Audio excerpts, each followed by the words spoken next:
the forest behind the school. When you teach kids long enough, you start to recognize the difference between imagination and fear. Imagination makes them laugh. It gives them monsters that vanish with the lights on.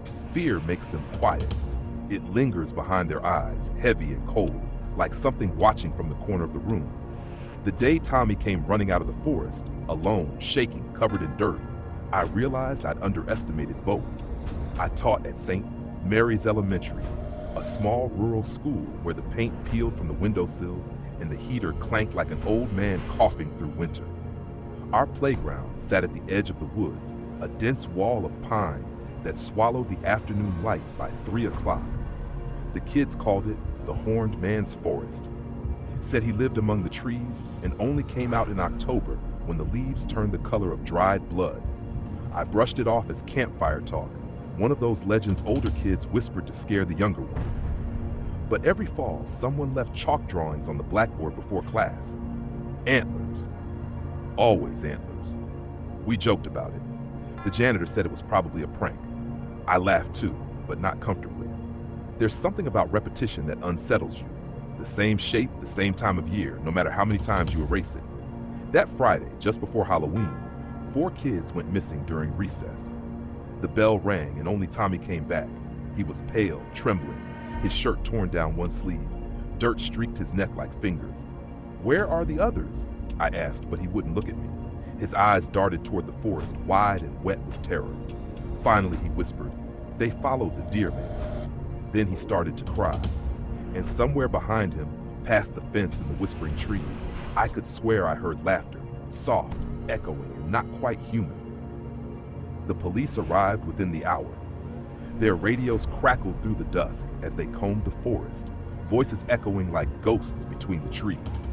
They called the children's names until their throats were raw, but the forest just swallowed the sound. When they finally came back, all they carried were 4 small backpacks, 2 mismatched shoes, and something drawn in the dirt. Rough sketches of deer heads with spiraling antlers that seemed to twist outward like roots. At first, they thought Tommy had something to do with it. The principal questioned him for hours, the sheriff too. But the boy just sat there, eyes wide, lips trembling. He said only one thing. He told them to follow. After that, Tommy changed. He stopped talking altogether, stopped playing, stopped eating. During art class, he'd draw antlers over and over until his pencil snapped. His fingers blistered, but he didn't stop. One day, I caught him whispering to one of his drawings. When I asked who he was talking to, he said, "He's still hungry." Weeks passed. The story became a headline, then a whisper, then nothing. Parents pulled their kids from school. The forest stood quiet, but I could feel it watching. Every evening when the wind shifted, I'd hear faint humming, like children singing far away, the sound threading through the trees. Then one morning, I came into class and froze. On my desk sat a crude carving, a deer skull, small enough to fit in my palm, carved from soft pine. The antlers were uneven, jagged, and beneath it a note written in childish scrawl. "He likes when you watch." I told myself it was a prank, some sick joke, but something about it felt intentional, like it wasn't for me, it was for me. That night, I did what any rational adult shouldn't have done. I brought a flashlight, crossed the playground, and stepped into the forest. The air grew colder, heavier, until even the sound of my breath felt intrusive.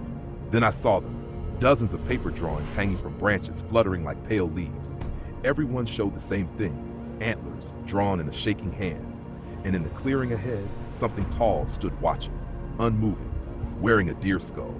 I ran, or tried to. Behind me, leaves rustled, and then softly, something whispered my name.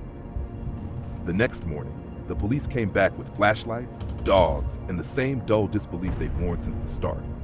I led them to the clearing, my voice trembling, heart hammering so hard I thought they'd hear it. But when we arrived, nothing.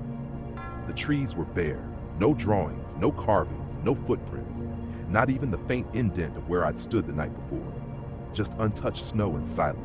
The chief gave me that look, the kind reserved for people who've cracked under pressure.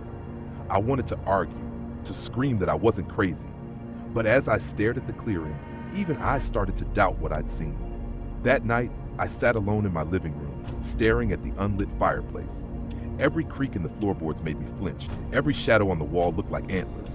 I told myself I'd imagined it all. Stress, grief, exhaustion. Until I heard it again. A faint knock. When I opened the door, Tommy was standing there. He looked thinner, hollow.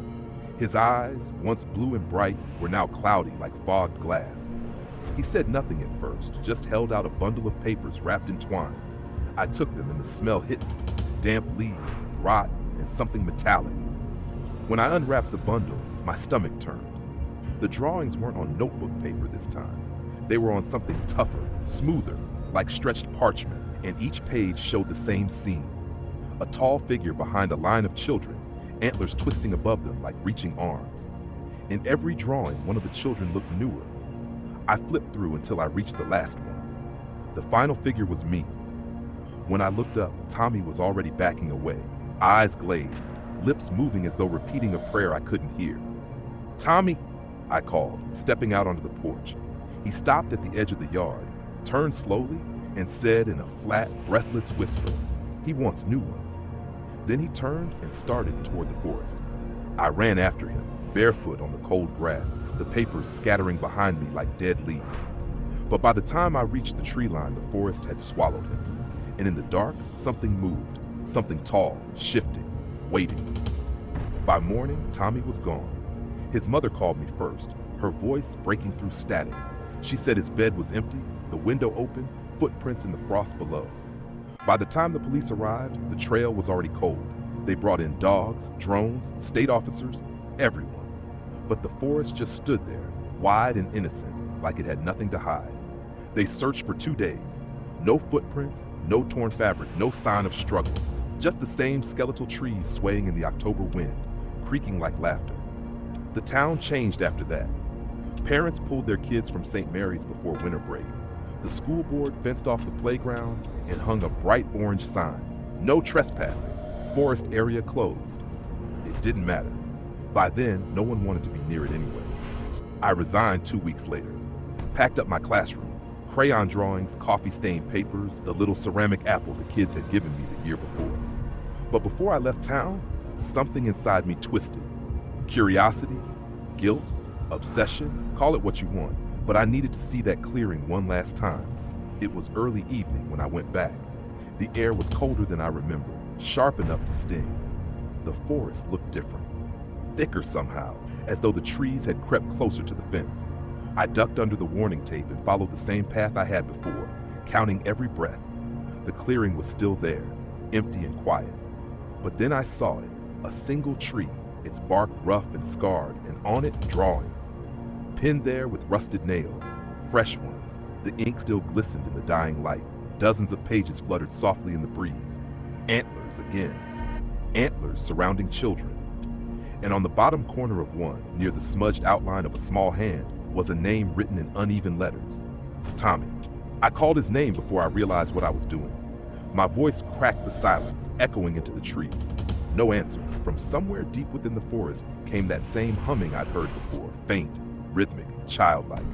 It grew louder, closer, and beneath it for the first time I heard another sound layered beneath the melody.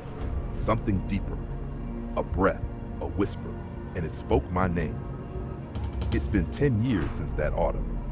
I live 2 towns over now, teach night classes at the community college, the kind of work that doesn't involve recess bells or Halloween decorations or little shoes lined up by the door. People say time heals. Maybe it does. Or maybe it just lets the scars sink deep enough that you stop noticing when they ache. For a while, I convinced myself it was all grief and guilt, things the mind invents to explain the unexplainable. I told myself Tommy ran away, that the forest was just a coincidence, that the horned man was nothing more than folklore stitched together by frightened kids. But every October, the memories come back, and so do the drawings. They appear on my porch before dawn, stacked neatly, dry even when it rains. Always the same. Antlers, trees, children's silhouettes. Sometimes my old classroom, drawn from angles that shouldn't exist, like someone standing just outside the window, watching. I burned the first few. Then I tried throwing them away. They still come back. New paper, new ink, same message. Last week, though, something changed. When I unwrapped the bundle, I froze. It wasn't just the forest anymore. It was me, Standing at the blackboard, mid-lesson, my hand raised. Behind me, a dark, tall shape leaned in close, its head crowned with antlers that spread beyond the page. And on the bottom, written in the same uneven scrawl I'd seen a decade ago, "You're next, teacher." I haven't slept much since. Sometimes on my drive home, I take the long route, the one that passes near St. Mary's. The school's been abandoned for years now, swallowed by weeds and silence. But each time I pass, I catch it, movement in the tree line. A flicker of something tall, still, patient. Antlers shifting between the trunks, watching. I used to think monsters were born from stories, that we made them up to give shape to our fears. Now I know better.